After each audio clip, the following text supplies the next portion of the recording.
各位观众，大家好，我是秦碧纯，欢迎收看中嘉新闻周报。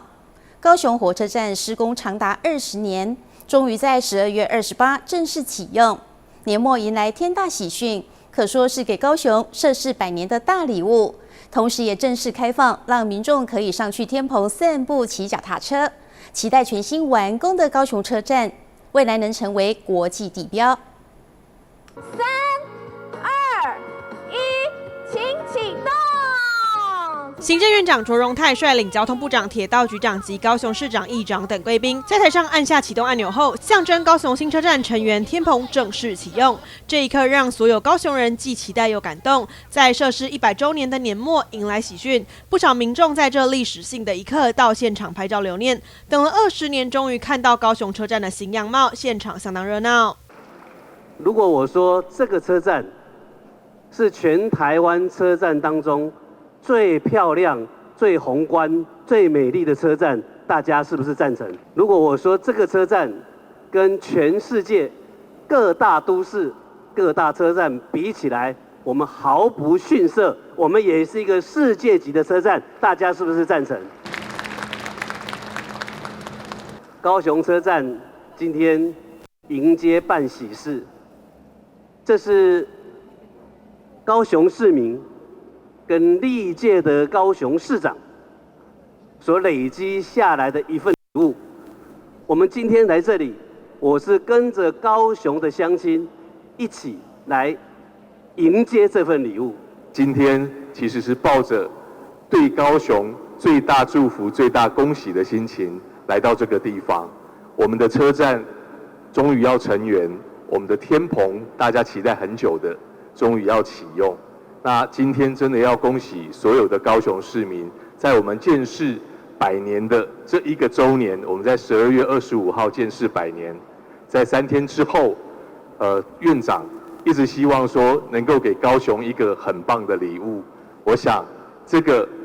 应该是世界级的车站天棚，就是给高雄100年最好最棒的礼物。施工长达20年的时间，对高雄市民而言有相当多的不便。上台致辞的所有贵宾，不止祝贺高雄，也透过这个机会特别感谢高雄市民在这段期间的包容与指教。如今见证到荣耀的一刻，非常难能可贵。启用典礼后，随即进行天棚巡礼，同时也公布天棚的正式名称，命名为高雄绿之丘。不仅为高雄增添一个休憩的新去处，也为高雄带来一个指标性景点。高雄进步很多但是没有变的是高雄市民对这一座城市的感情。车站就是感情的起点，那悲欢离合，那有一些过去来高雄逐梦第一站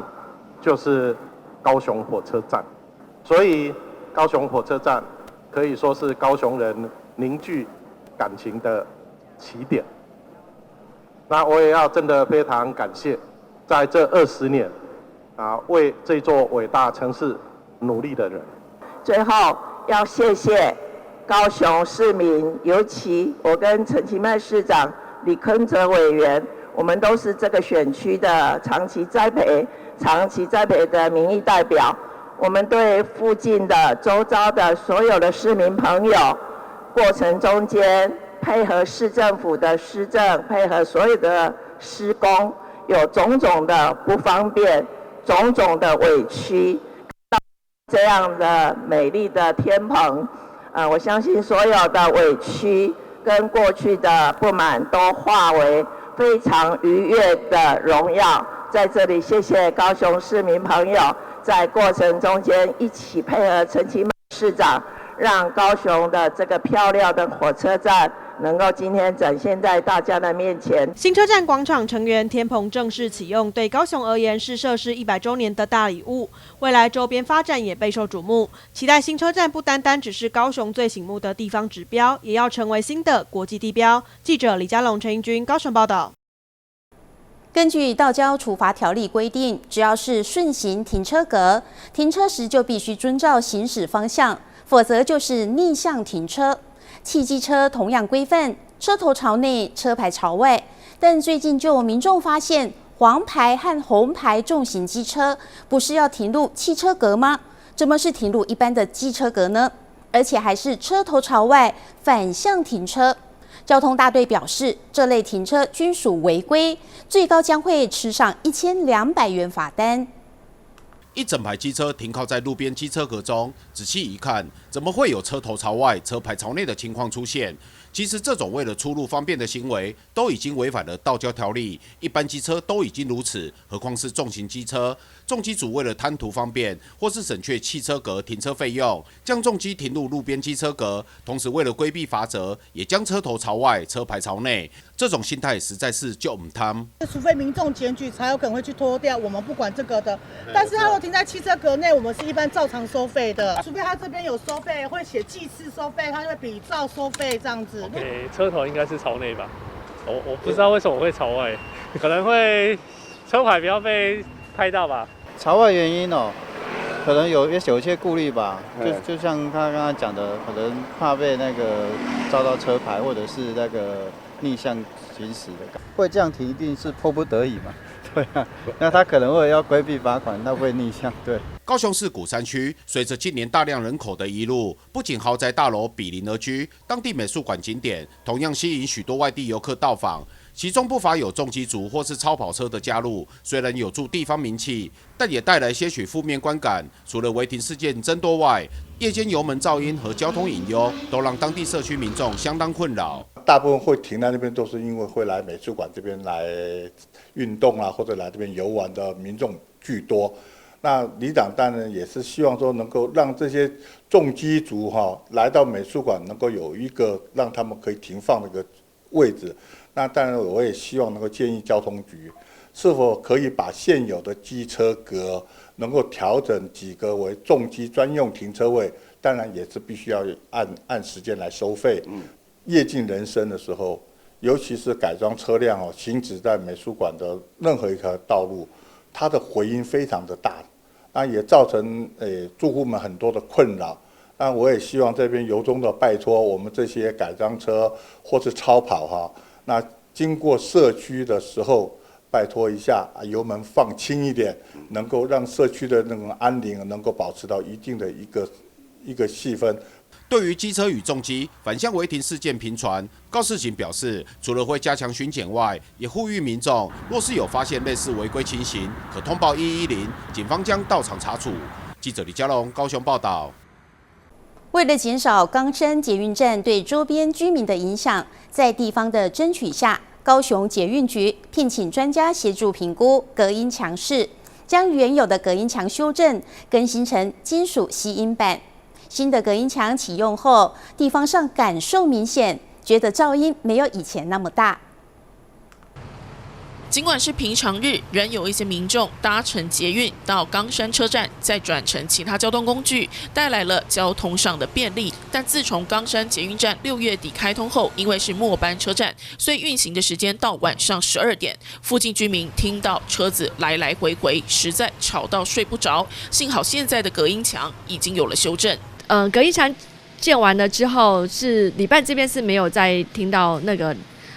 沿线的居民跟里民，然后再有后续的问题反映，就是说多多少少还是有一些改善的地方。里长说，隔音墙延伸之后，附近的居民表示，声音确实没有以前那么大了。原来，其实，在冈山捷运站原本只有规划290公尺的隔音墙，所以隔音效果十分有限。捷运局听取地方民意后，将隔音墙的形式做了修正，并从原本近300公尺延长到1130公尺。那虽然这个部分，我们在整个 SGS 的一个环境测试、在噪音测试的部分都有符合标准，但是为了要顾及我们民众在整个未来在捷运站周边的一个感受，然后，所以我们市府也就是全线就是在这整个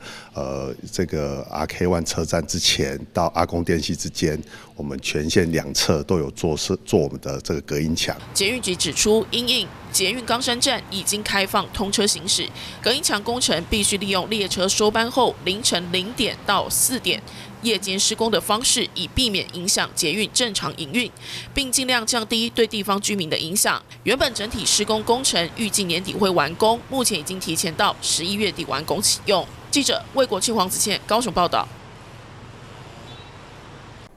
高雄三民区第2市场内有一家经营50年的手工汤圆店，不仅内馅用料实在，对汤圆皮更是讲究，要透过5道工法才能制成。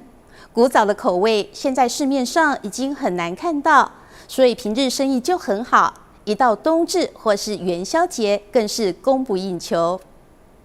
在三民区第2市场内，这一家没有招牌的店面，已经有很多民众站着等待，为的就是桌上这一颗颗浑圆饱满的汤圆。只见老板娘手没有停过，不停地将扎实的肉馅包入汤圆中，掐出来的汤圆又白又大，瞬间就被顾客打包带走。古早味的，这古早人在吃，吃起来口味都袂歹啊！当年拢家吃，吃足久啊啦，无足久进来来赶。我拿来菜市啊第1名，古早味吃袂到的啦，很好吃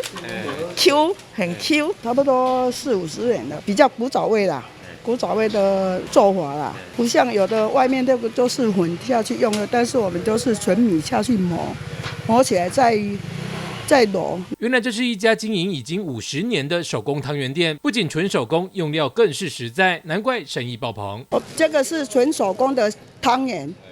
你假使比较小颗，那个是机器的，当然是那个是糯米粉下去用的，这个是纯米下去用的，这馅都要事先用好了，用很多出去的，自己揉一小颗，这样比较好包。不只是这个汤圆用料实在，汤圆皮更是讲究，繁复的工序多达5道，耗时耗力，但制作出来的古早味汤圆皮就是不同于市售品质，不仅 Q 弹不容易破，放凉了还是一样软嫩不粘牙，让老人家吃了都赞不绝口。还有顾客是专门来买汤圆皮回家自己包馅制作。我是专程来买银牙菜的，银牙菜知道吧？就是那个薄银牙的外皮，就是那个老板娘现在在弄的那个，然后我都回去自己包馅。对啊，然后我从凤山来的，我从凤山专程来，然后先打电话跟他订，已经买3年了，我觉得他的东西品质很不错。米个少龟薄，当磨成这样，个高刚，但是口感比较好吃。老糯米2年的老糯米，先洗来磨，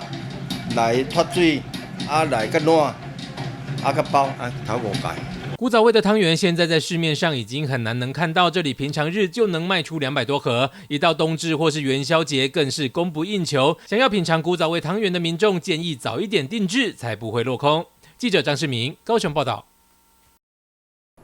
楠梓区有家蛋糕专卖店，贩售各种古早味的蛋糕，而且所有的蛋糕都是当天现做。除了一般常见的口味外，老板娘还推出芋头肉松、南瓜乳酪、葱花肉松，这些口味吃起来咸甜的，让顾客赞誉有加。在打好的面糊撒上蔓越莓后放进烤箱，出炉后就是长辈最爱的甜点台式古早味蛋糕，松软绵密的口感，甜而不腻的滋味，让大人小孩都相当赞美。每天早上6点，老板娘就得起床做蛋糕，让客人可以拿到当天出炉的新鲜蛋糕。大部分都是巧克力，就是好吃的，不会太甜。介香，伊含料介香，伊对人客嘛足好啊，足客气。我拢食肉酥的金瓜好食，伊较袂遐甜，内卖拢是内卖拢中倍。就每天就很早起啊，然后就是卖完为止，就是以新鲜为主这样，6点到晚上8点。我从年轻的时候就是在做这个，一开始是给人家请啊，后来就自己学自己做这样。我就是不卖隔夜的蛋糕，晚上都会有一个惜福时间，就是如果蛋糕还有剩的话，就快打烊就会做一些比较优惠的促销，就是确保食物不会浪费。我会 po 在网络上，让客人看到惜福这个资讯，这样，然后大家就会来买，这样就会销售完空。多种口味且刚出炉的蛋糕停留在架上，店家超过10种口味。不过为保持新鲜及维持品质，老板娘每天大约会挑选5到6个口味制作。顾客最爱的是南瓜乳酪以及芋头肉松，2种口味的共通点就是吃起来甘甜的口感，让人想一口接着一口品尝。我这边几乎都是卖温热的蛋糕，对，就是基本上口味不会一次出来啦，就是晚下班的人就会买到比较新鲜的蛋糕，这样不会都是放凉在那边的。我们一天就是大概出5、6种，我们基本上都接预定，就客人订什么我们就做什么。我们南瓜是用新鲜的南瓜泥，然后就是加入乳酪，然后全部打在一起。虽然吃不到那个乳酪的口感，可是就是滑顺的啦。因为我们这边客人大部分都不吃甜，然后想说，加入肉松好像还不错，就这个商品就卖得还不错。我们是用芋泥，然后加入人家那个现炒的肉松。所以不会有臭油味，我们肉松都是新鲜的。配合现代人的饮食习惯，做出减糖减脂的配方蛋糕，并且推出惜福时光，不浪费食物又可以确保新鲜，不论当早餐或点心都相当合适。记者魏国庆、陈英君高雄报道。快过年了，一家团圆是许多人最期待的事。不少家庭在年夜饭后都会揪亲友打麻将，一起摸个几圈。台南一间百年饼铺特别推出整副牌的麻将棉花糖，应景又可爱。一推出就有许多消费者好奇询问。光天化日之下聚赌打麻将，不怕被警察抓，这些人的胆子还真大。但仔细瞧瞧，原来不是真正的麻将牌，这其实是台南就来发饼铺的创意发想。业者利用喷印机器，将每颗麻将的图案花纹印在棉花糖上，做出这组既应景又可爱的麻将棉花糖。什么时候适合买这个回去？这样，过年应景，对，应景哈，对，应景，很特别，很特别哈。为什么？就是第一次看到。那什么时候适合来买这个回家？过年的时候。过年哈。对啊，因为过年的时候大家都会来应景一下，玩一下麻将嘛。对。对啊，所以我觉得。像这样的话就可以。大人打麻将不是？对。然后小孩干嘛？小孩就可以在一边吃啊。那我们在过年的时候啊，除了大人啊，在我们的桌上啊摸个8圈，小孩子家人一起团圆、和乐融融的时候啊，小孩子在一旁啊也可以吃的这样子可以食用的麻将，然后也增加家人之间啊团聚的一个情感。除了这次的麻将棉花糖，就来发之前也推出过花神系列棉花糖，以及世界12强棒球赛挺台湾碰壁等产品，同样也是造成不少讨论。我们之前也做过那个，元和宫的神将法器，还有我们的三老爷宫的花神，还有我们的有一些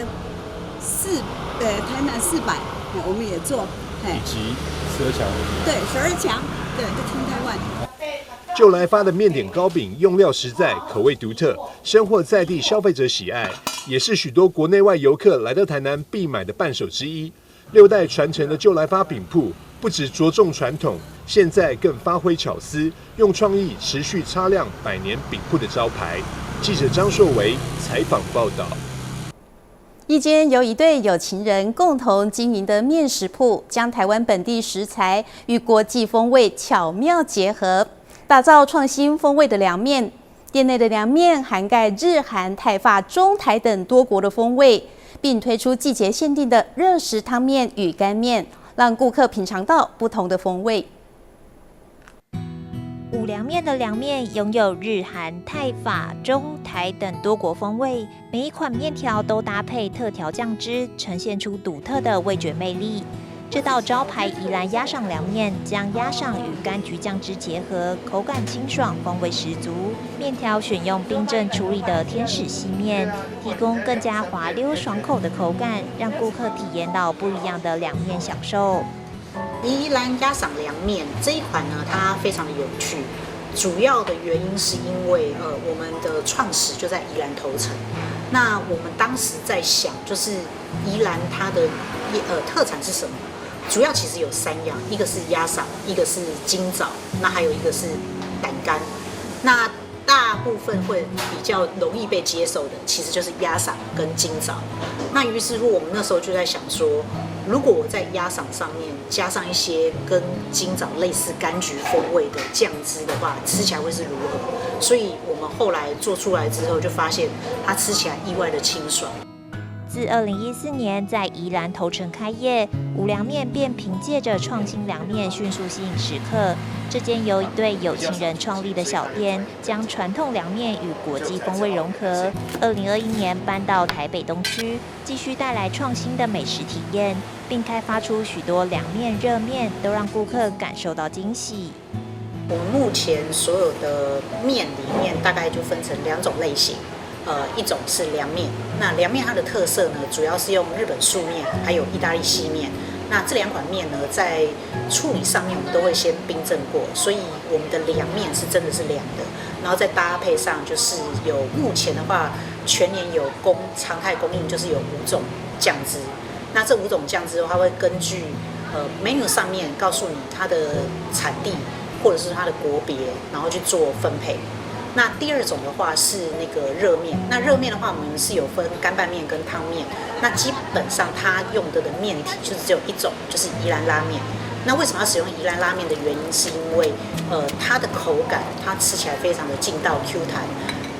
类似现在大家市面上很常在吃的就是战旗乌龙面，所以只要客人吃过，就是印象会非常的深刻。那我们所有的热面也是一样，是我们自己独家研发跟开创的。五粮面的热面就像是一幅艺术创作，鲜红意大利肉酱外衣拥有满满在地风味内涵，面条 Q 弹有味，还有香港师傅讲求的浓郁汤头与叉烧香。多国面食体验，让顾客享受出国品尝美食乐趣。它看起来如果没有说，很多人会以为是意大利肉酱，可是实际上你们吃下去之后，就发现完全是2个味道。它吃起来比较像我们在地人很习惯的一些风味里头，然后它有一些层次，可能有咸有甜，带一点点辣，然后又是微酸微甜。所以这个吃起来的话，就是在以目前冬季来说，它非常的好就是吃起来很刷嘴。好，那这个的话呢，是我们的那个香港叉烧汤面。香港叉烧汤面呢，跟现在如果大家常去的茶餐厅所认知到的叉烧汤面有一点不一样。这个呢，是我们如果没有吃过的话，当你觉得叉烧汤面它应该是什么味道，我们就是用我们想象的那个方式去做。因为我们的创始是在宜兰头城，所以我们的店里面有非常多东西都采用宜兰食材。譬如说我讲的这个肉酱里面它用的肉是宜兰的黑毛猪。那宜兰黑毛猪它的特色在什么地方？就是第一个它完全没有腥味，然后第二个就是它充满了胶质，然后第三个就是它吃起来的甜味会比一般市面上的肉都是猪肉就是要来的鲜甜。好，这是一个。然后第二个就是里面的面条，我刚刚讲的就是我们用的是宜兰拉面。那宜兰拉面它的特色是在于这个面厂它是专门为宜兰在地的日本料理做的面，所以它才称之为叫宜兰拉面。那我刚刚有特别说明，就是它吃起来像战旗乌龙面一样 Q 弹跟滑溜。那再来另外还有一个就是我刚刚说的就是鸭嗓，鸭嗓的话一定是由在地的厂家去做，那这个才符合就是宜兰的工序工法，那还有风味。那还有另外就是像说目前这边没有秀到的，像说还有皮蛋，对，还有一些部分的蔬菜等等，这些我们大致上小鱼干啊这些，我们基本上我们都使用就是宜兰的在地蔬菜。从宜兰的海岸线到台北东区的老屋，五粮面始终保持着创新的精神。店内的装潢风格以冲浪板与漂流木等元素为特色，营造出轻松舒适的用餐氛围。五粮面不仅是传递美味，更是一场充满设计感和情感的美食之旅。记者翁君台北报道。接着要带观众朋友来到隐身在桃园芦竹五九统山山脚下的一间酒厂。由于老板曾在日本喝到地瓜酒，倍感惊艳，便自己开酒厂，专门生产台湾的地瓜酒。原料选用云林57号黄皮地瓜，在2022世界烈酒竞赛中拿下2金3银2铜的好成绩。跟着镜头一块来了解。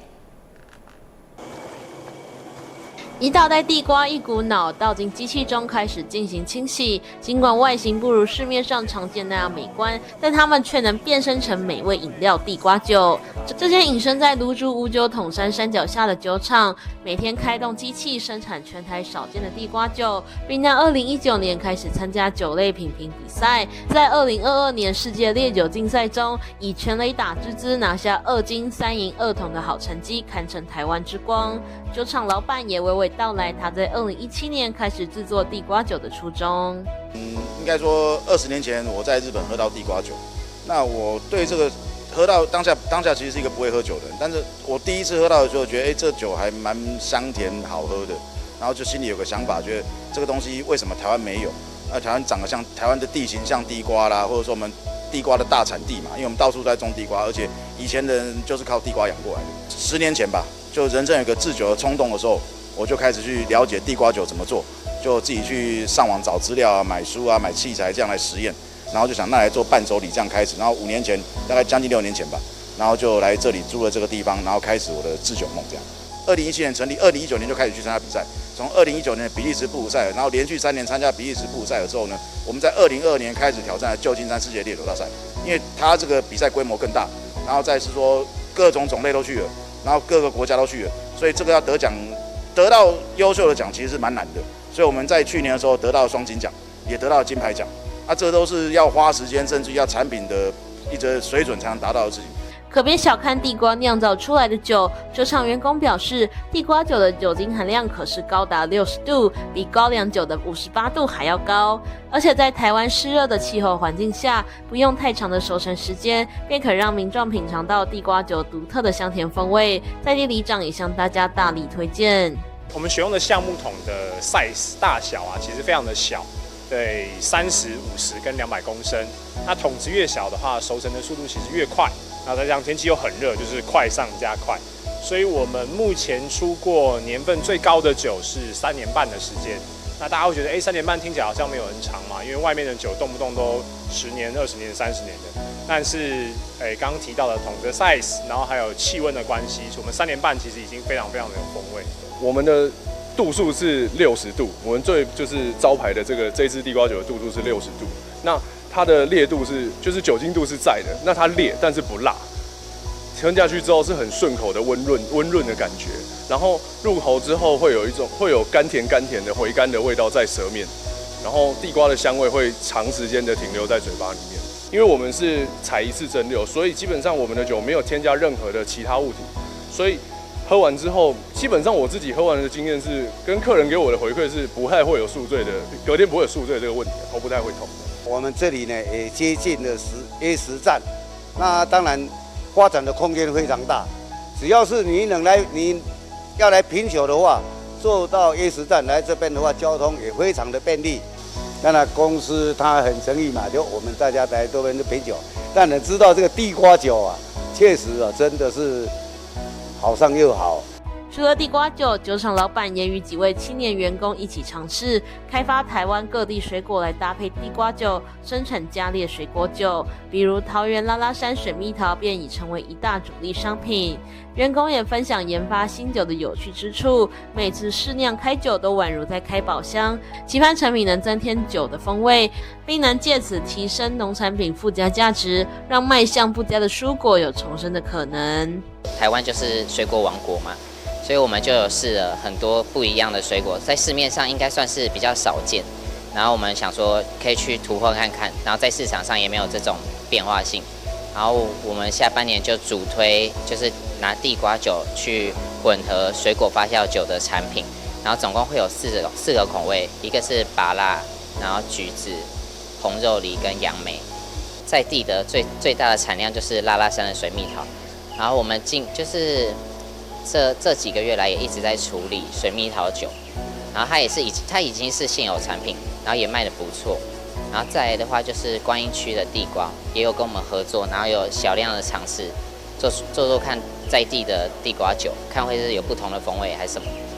因为一开始会想象不到就是这种就是做出来是什么味道，毕竟市面上不太常见这种，就算有的话，通常可能会是那种化工调出来的。所以我们喝到那个发酵完的成品是蛮惊艳的，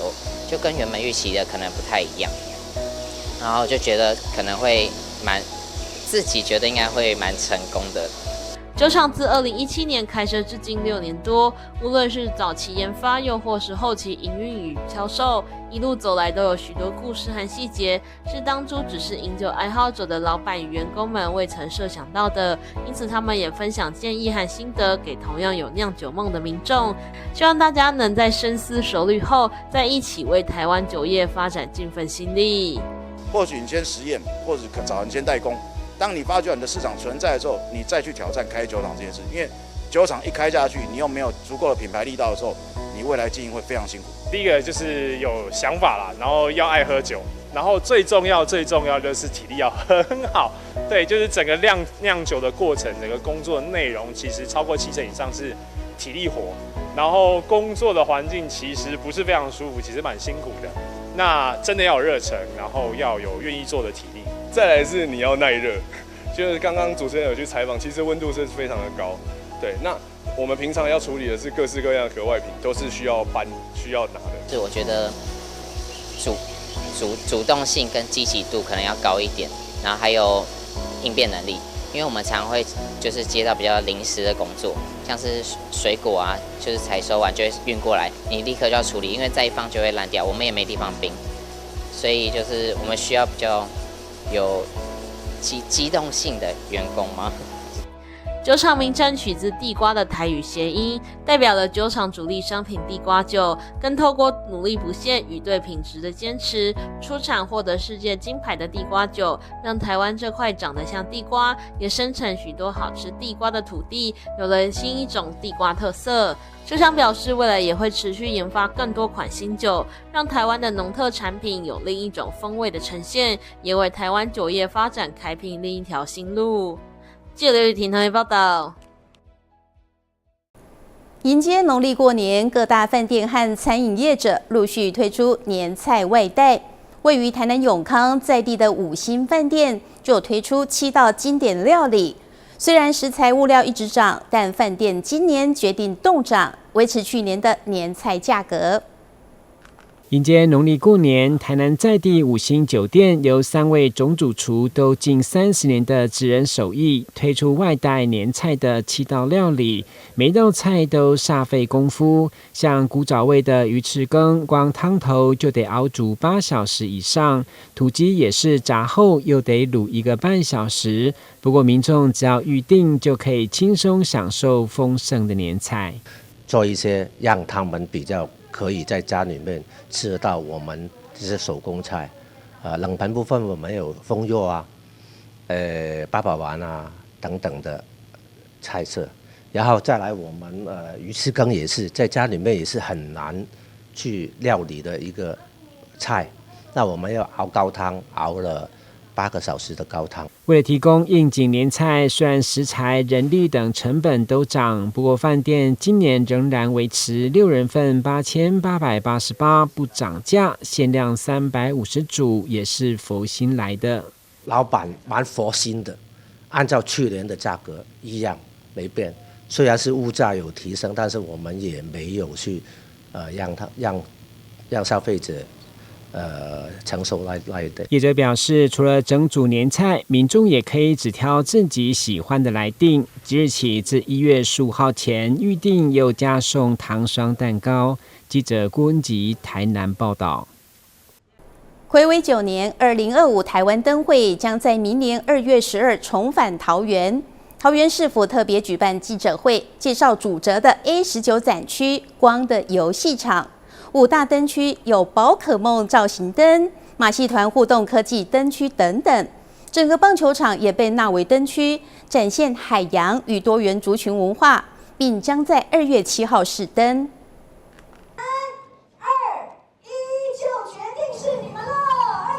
睽违9年，2025台湾灯会即将在明年2月12重返桃园，以光聚千堂串桃园为主题，在集结 A18 和 A19站打造双展区。桃园市府因而在27号举办说明记者会，公开灯会首支形象影片，由演员连俞涵担任主角，融合灯会的奇幻氛围，带大家穿梭桃园自然地景、皮塘意象、特色场馆与热门景点，看见桃园多元的城市魅力。另外，桃园市府管理局长也现场介绍主责的 A19展区光的游戏场，将结合科技与游戏，打造桃园亲子城，并将在2月7号先行试灯。桃园市长钟胜正欢迎全国各地的好朋友前来桃园欣赏灯会。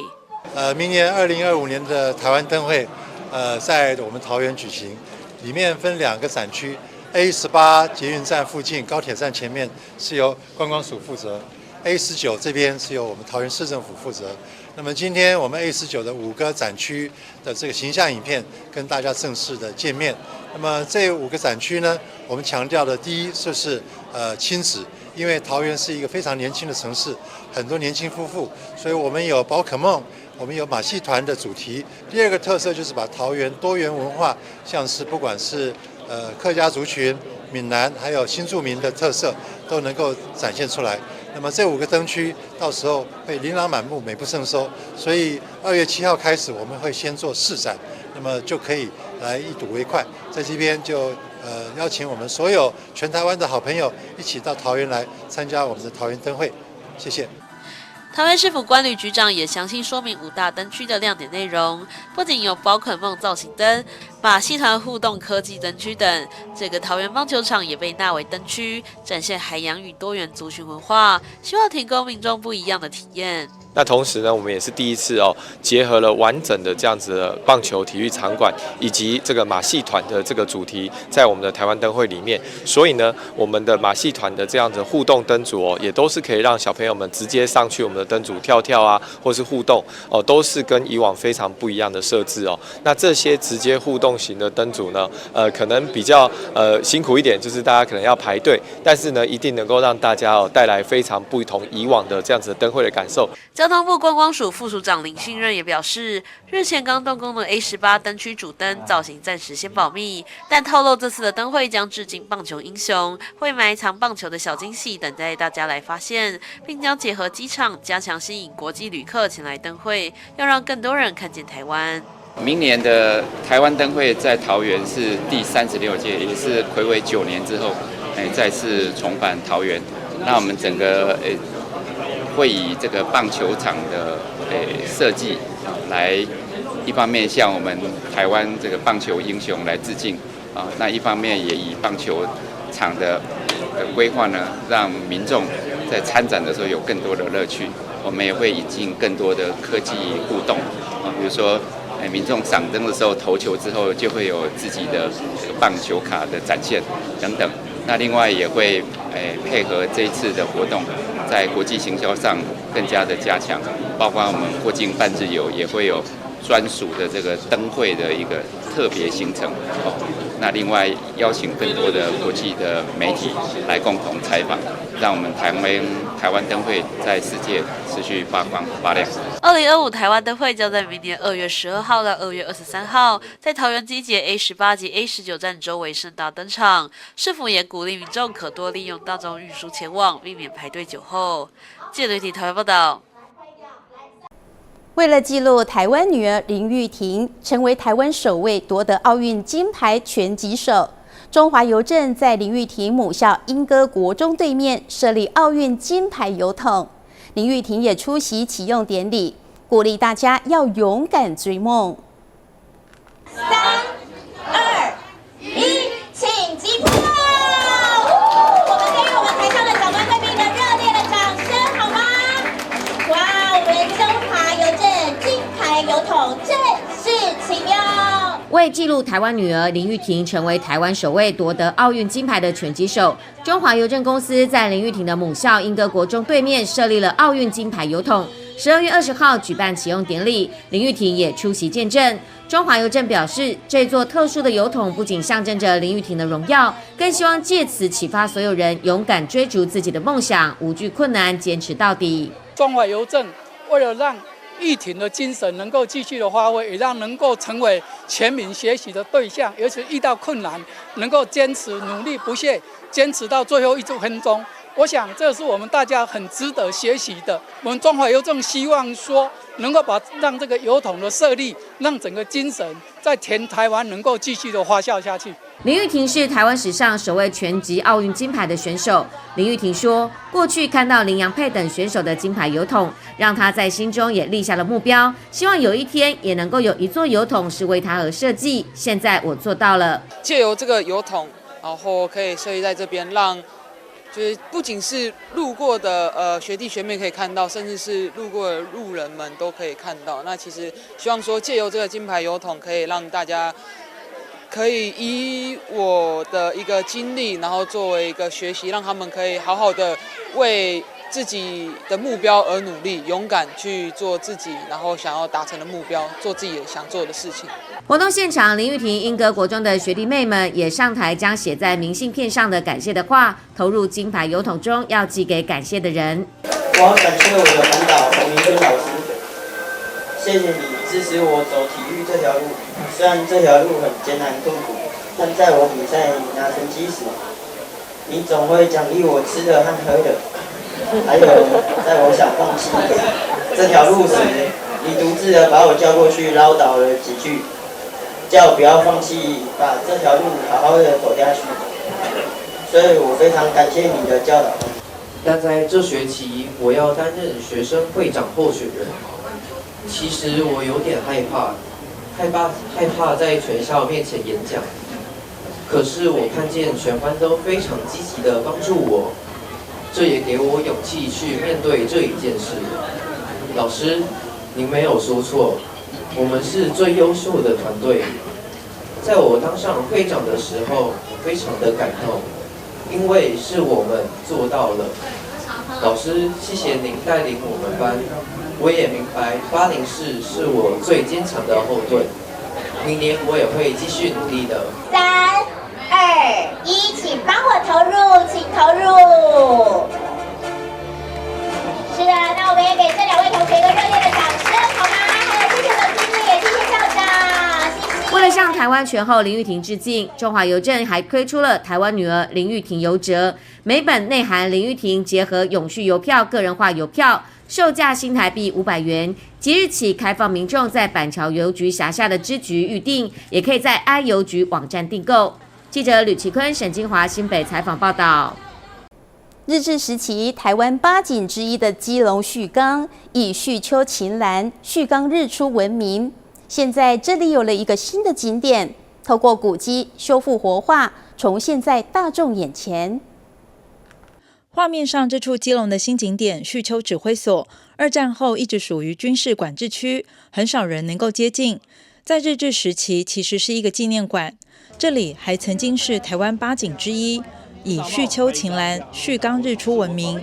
在基隆市文化局完成历史建筑修复计划后，重新打开，让这段历史文化得以重现在大众的眼前。那我现在背后的是我们的旭丘指挥所，那它当时最早的名称叫做松本纪念馆。那松本纪念馆，它当时是纪念当时松本虎太，因为他建设基隆港有功，所以当时有盖了他的一个纪念馆。那到了第2次世界大战期间的时候，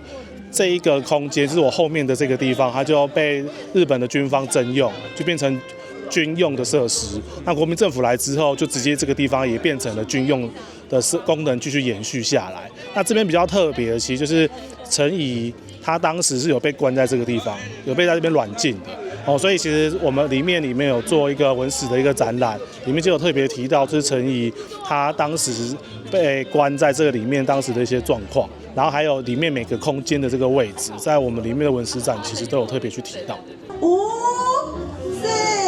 3、2、1，请揭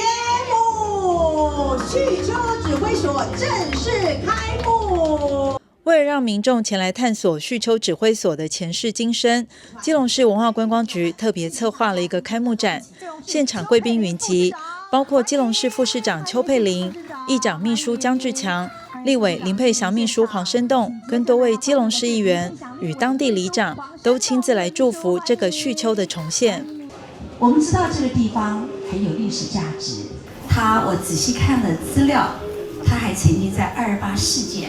陈仪待过的地方。大家都知道228事件是我们心中最大的痛，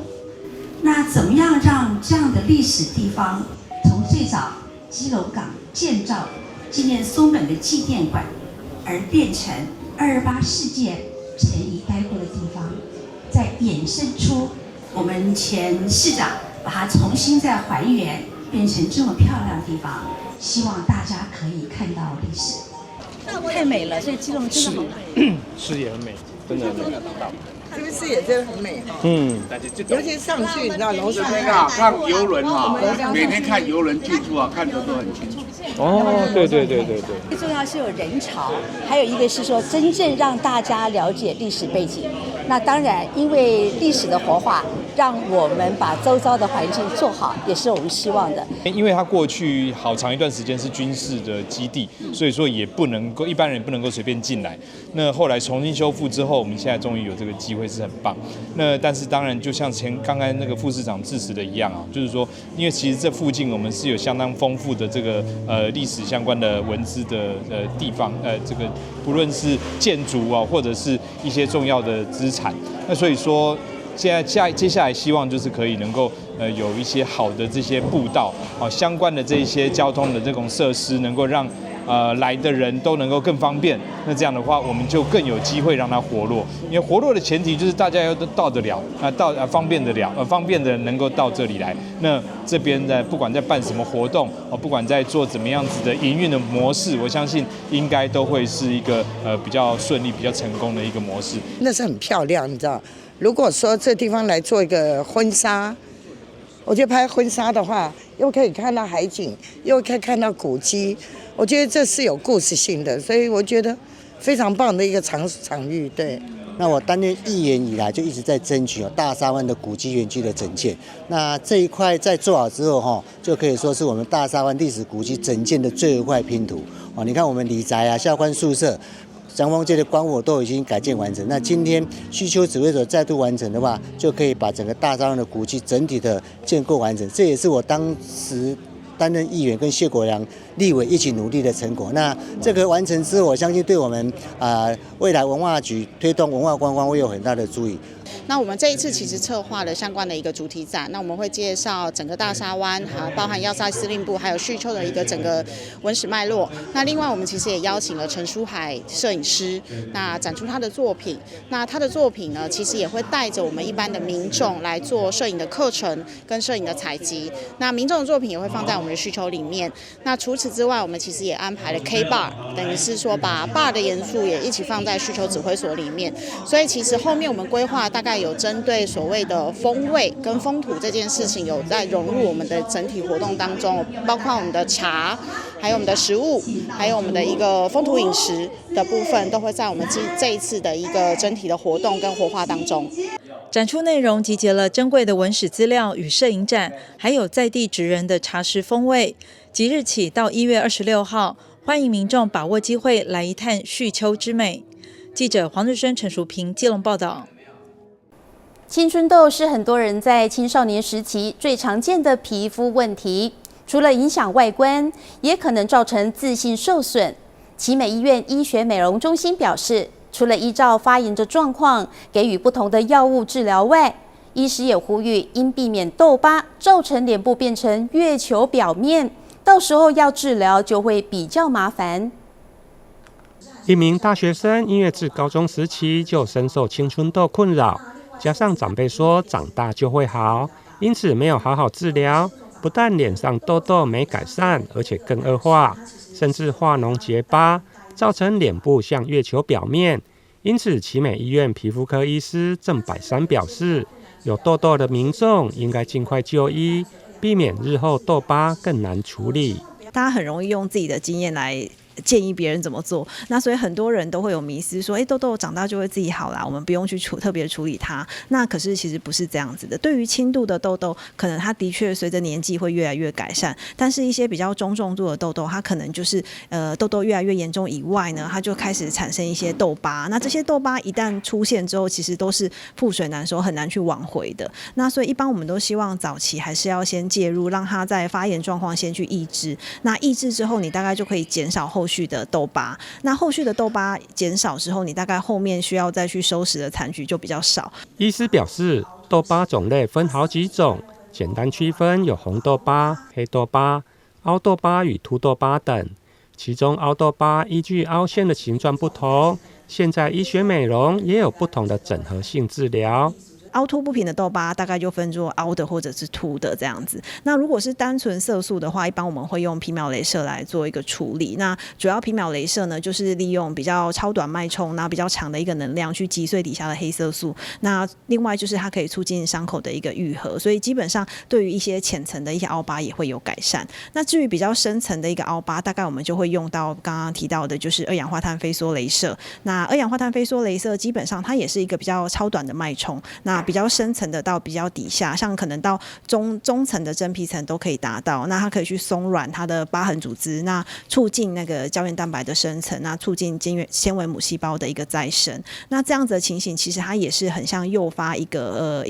细胞我们皮肤的一个伤口修复的一个机制，所以这样子的情形其实都可以改善痘疤的情形。医师表示，过去传统观念认为药物治疗痘痘时不能进行雷射或其他疤痕的治疗，但现在已经没有这观念，早期介入治疗才能让痘痘与痘疤获得更好控制。记者林根台南报道。台南市曾经在6都中号称最胖城市，所以台南市府积极推动学校健康促进计划。从资料显示，过重比率有逐年下降，而且教育局的长官、学校校长、老师更是带头减重，瘦身有成。希望鼓励学生减重，健健康康。伸手拍大腿，动作要正确。一大早，学生们还没上课，先来操场动一动。之前台南市过重肥胖比率居6都之冠，东区复兴国小放学后会有400名学生留下来参加运动社团课程。早上是先做马克操，然后之后休息一下跑800公尺。运动对身体很好，也可以让我这个身体非常苗条。从午餐的饮食选择跟这个体育社团的团队的囡仔迄个表现各方面来协助囡仔，会当互伊得到较好的身体健康的发展。根据台南市教育局统计，国中小学生110至112学年度体位过重肥胖比率从29.45%降到26.51%，体位适中率更从62.34%微幅成长到63.75%。跳起16吨不落人后，教育局长郑兴辉带头做起，用规律饮食瘦了5公斤。台南一中的校长和老师则是靠着运动甩肉，每天骑飞轮，那不开冷气，就是在台南这么热的天气暴汗，同时控制饮食，所以半年多的时间减了15公斤，1年之间，我想应该有超过6、7位老师总共减了差不多快100公斤，就是加强健康饮食，那培养规律运动习惯，自我要求。那这一当落来，安尼我的体重减变到差不多8到10公斤啦。哈，这几年正推动学校健康促进计划，除了教学生健康知识观念，也培养运动习惯。市长黄伟哲明年也将祭出减肥奖励金，要让全唐城市变成健康城市。记者收台台南报道。永康国小113年获得水土保持署颁证为水土保持酷学校推广示范基地。除了善用地下室空间以及绘本情境设计建置趣味的水保基地外，也和农会青农合作开辟菜园，种植在地特产白萝卜，落实食农教育。学生们走进菜园里，将2个月前种下的白萝卜做采收。这里是台南市第1间公立学校水土保持推广示范基地，就设在永康国小，有食农教育的功能，小朋友可以认识在地的传统特产白萝卜。觉得很好玩，因为第一次拔的时候，我们要先转一转，然后再用力拔上来。吃饭配永康菜脯。爱欠钱带台湾水果，永康区农会这辅导这农民有种这个菜头是顶港有出名会讲有名声。另一头把铁卷门打开，原本闲置的地下室空间变成水土保持的教育教室，以水保署出版的绘本为设计构想，规划游戏关卡，包含地震成因、坡地维护、防沙设施、土石流迷宫与大富翁等等。认识咱台湾这个土地重要性，要怎好好做水土保持，让咱的土地当永续的使用。所以阮来推这个酷学校这个活动。今年都目前是校内推广，咱希望明年会当校外做校外推广的部分，就是讲咱会当做电子化上网，会当互其他校会当参考做实农，包括水土保持。包括咱讲防灾，这拢是一个最好的当互相结合的一个课程。水土保持与防灾相辅相成，更与食农教育密不可分。学校未来会做阶段性的课程规划，让这片场域的运用更加多元之外，也要把永续概念向下扎根。记者杨胜怀台南采访报道。新北市教育局为了培育顶尖的 AI 科技人才，与国立台北教育大学签订共同推动 AI 科技与教育大数据合作备忘录，希望能借由整合大专院校的学习资源，强化新北学生未来的竞争力。为培育顶尖 AI 科技人才，新北教育局近日与国立台北教育大学签订共同推动 AI 科技与教育大数据合作备忘录，提出阶段性系列人才培育计划，包含科技高中与实验班课程向上延伸至大学，规划加深加广的进阶课程，定期办理论坛及研讨会等教师培力研习，携手优化教育大数据平台。新北教育局长张敏文表示，为了面对 AI 科技的未来趋势，这次与国北教大签订 MOU 后，向上延伸引进大学学术资源，携手打造新北队，规划一系列假日营队课程，准确对接大学进入，建立人工智慧教育人才库，培育出更多符合市场需求的 AI 优秀科技人才。这一次也可以荣幸从我们新北的在地就学到整个师资培育，其实都是有系统的一起来合作，所以我非常感谢我们国立台北教育大学这一次的MOU 的合作。好，我们新北市，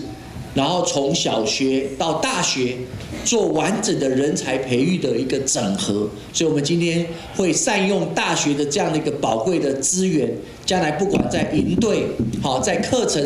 开课等等，还有很多的合作上面，我们未来会跟大学紧密的结合在一起，能够将大学的资源可以让我们全新北的学校，还有我们尤其我们这6所高中会优先的来合作，接着我们就会让全市的学校一起跟我们国立台北教育大学来做紧密的合作跟整合。国立台北教育大学校长陈庆和表示，将全力支持高中端科技领域的发展，培养更多 AI 科技人才。国北教大近年来积极发展各项专业创新特色以及跨领域的知识跟技能，在面对 AI 科技浪潮的挑战，我们强化了以 AI